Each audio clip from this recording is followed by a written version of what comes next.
رب العزت کا فرمان مبارک ہے، اللہ فرماتے ہیں لن تنالوا البر حتى تنفقوا مما تحبون، تم ہرگز نیکی کو نہیں پہنچ سکتے یہاں تک کہ تم وہ چیز خرچ کرو جو تمہیں پسند ہے، جو تمہیں کیا ہے؟ پسند ہے۔ نیکی تک پہنچنا، نیکی کی انتہا تک پہنچنا، نیکی کے اعلیٰ درجے کو حاصل کرنے کے لیے شرط کیا قرآن نے لگائی ہے کہ وہ چیز اللہ کے راستے میں خرچ کرو جو تجھے پسند ہو، جو تجھے کیا ہو؟ پسند ہو۔ پسندیدہ چیز اللہ کے راستے میں خرچ کرنی ہے۔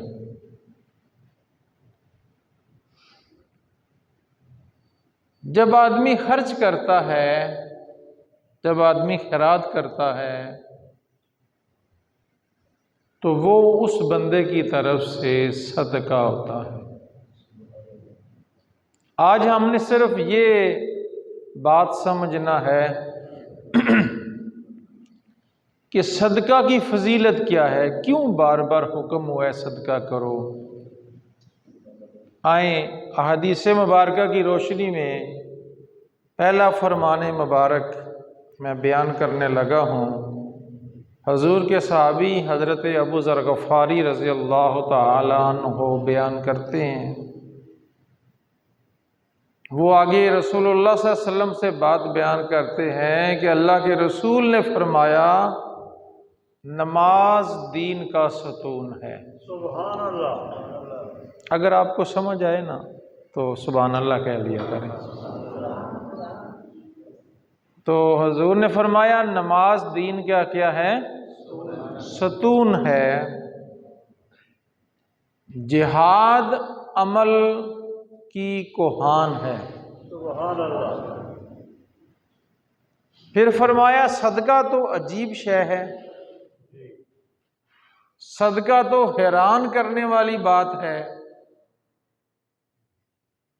صدقہ کرنے سے آدمی تعجب میں پڑ جاتا ہے، یعنی تعجب میں ڈالنے والی بات ہے۔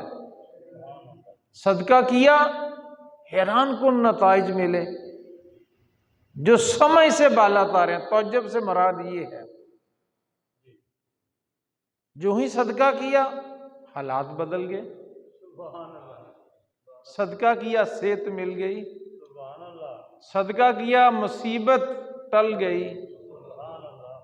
جی تو اس لیے اللہ کے رسول فرماتے ہیں میں صدقہ کے تو کیا بات ہے، صدقہ تو حیران کن کرنے والی بات ہے۔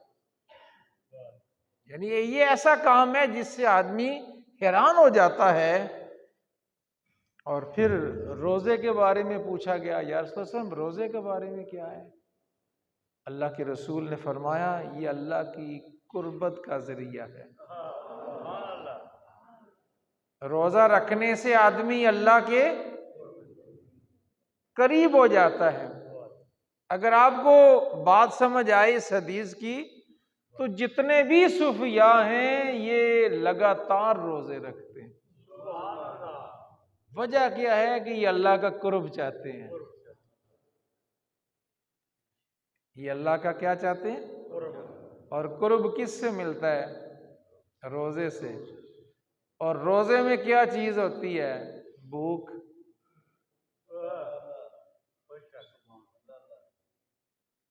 بھوک ہوگی، پیاس ہوگی، مشقت میں پڑیں گے تو رب کے قریب ہو جائیں گے۔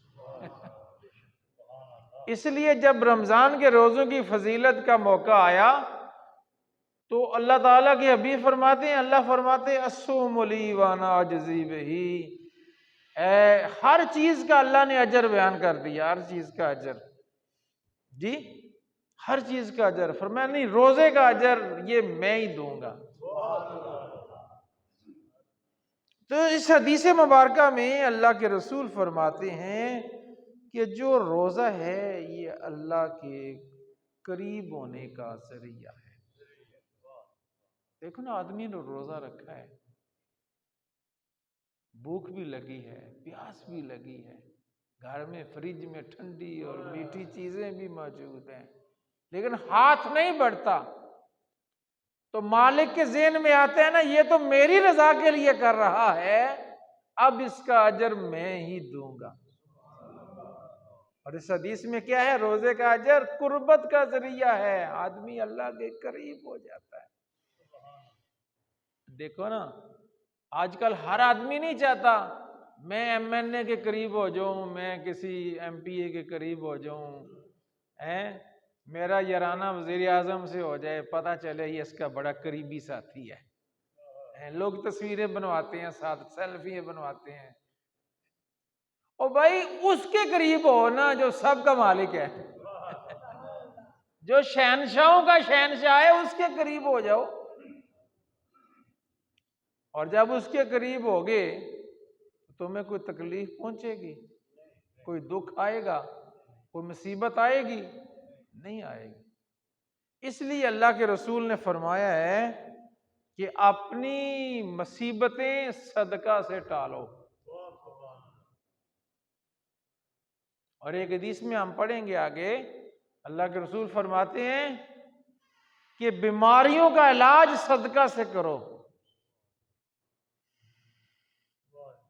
بیماریوں کا علاج، آدمی بیمار ہوا، ہم کھڑے ہو جاتے ہیں، چلو جی فلاں بڑا اسپیشلسٹ ہے، وہ بالکل بہت اچھا بڑا سیانہ ہے، ہم بھاگتے رہتے ہیں، بھاگتے رہتے ہیں، بھاگتے ہی رہتے ہیں۔ لیکن آج کے اس درس سے میں آپ کو پیغام دینا چاہتا ہوں، اللہ کے رسول نے فرمایا کیا کرو؟ بیماریاں آ جائیں، دکھ آ جائیں، مصیبتیں گھیر لیں، صدقہ کر دو۔ فرمایا بیماروں کا علاج ہی صدقہ سے کرو۔ آپ کو پتہ ہے، آپ نے سنا ہوگا ایک موقع پہ امام حسن اور حسین بیمار ہو گئے، تو امیر المومنین حضرت علی رضی اللہ تعالیٰ عنہ اور حضرت فاطمہ رضی اللہ تعالیٰ عنہا نے منت مانی تھی، اگر یہ صحت مند ہو گئے تو ہم 3 روزے رکھیں گے۔ یہ بھی صدقہ ہے نا؟ تو جب صحت مند ہوئے تو انہوں نے روزے رکھے۔ آج ہماری بیماریوں سے چھٹکارا کیوں نہیں مل رہا؟ ہم نے شفا تلاش کرنی ہے ڈاکٹر کی دوائی میں۔ او بھائی، ڈاکٹر کی دوائی میں شفا نہیں ہے، شفا من جانب اللہ ہے۔ اس لیے قرآن میں آتے ہیں وَإِذَا مَرِضْتُ وَهُوَ يَشْفِينِ، جب میں بیمار ہوتا ہوں تو وہی شفا دیتا ہے۔ اچھا، میں نے رک کے ایک سوال آپ سے کرنا چاہتا ہوں، جتنے لوگ یہاں بیٹھے ہوئے ہیں، کوئی آدمی بیمار ہوتا ہے تو ہم اللہ سے کتنا رجوع کرتے ہیں؟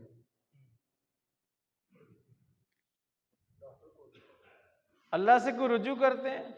جو تیمارداری کرنے کے لیے آتے ہیں نا، وہ بھی یہ کہتا ہے اسے چھوڑو فلاں سے آنا ہے، اور آجے کہتا ہے اسے چھوڑو یار فلاں سے آنا ہے، اور جس نے شفا دینی ہے اس کے دروازے پہ تو ہم دستک ہی نہیں دے رہے،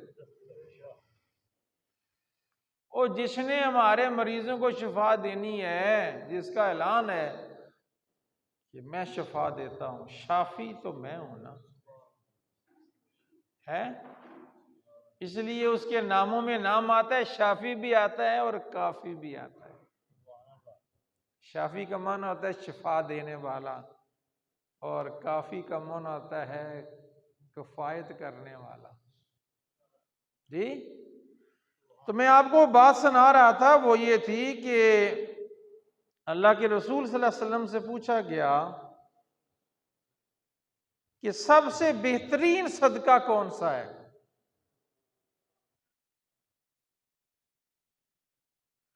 پھر اللہ کے رسول نے فرمایا جو زیادہ سے زیادہ کیا جائے۔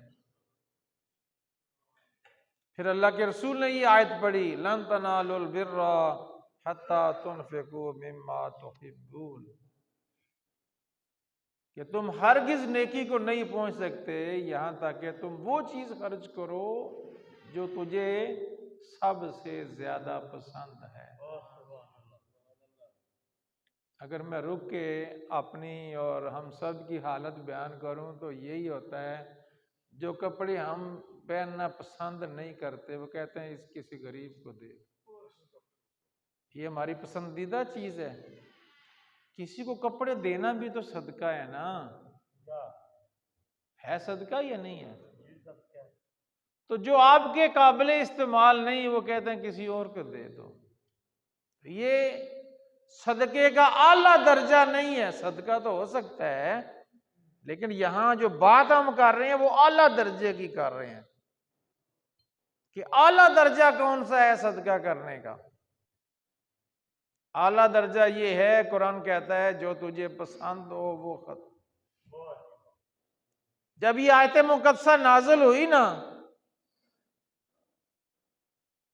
تو مدینہ طیبہ میں مسجد نبوی کے بالکل قریب ایک باغ تھا حضرت طلحہ انصاری رضی اللہ تعالیٰ عنہ کا۔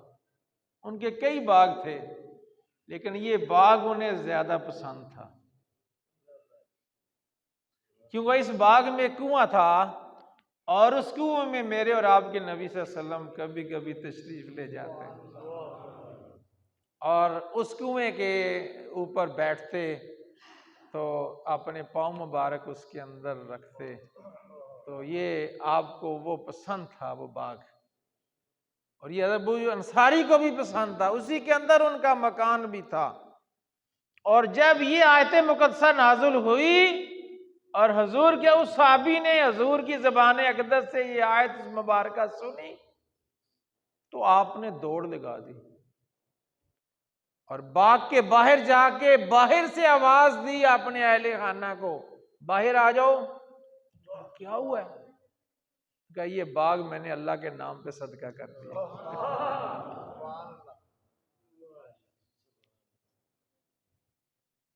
وہ باغ آج کل مسجد نبوی کے اندر آ گیا ہے۔ جی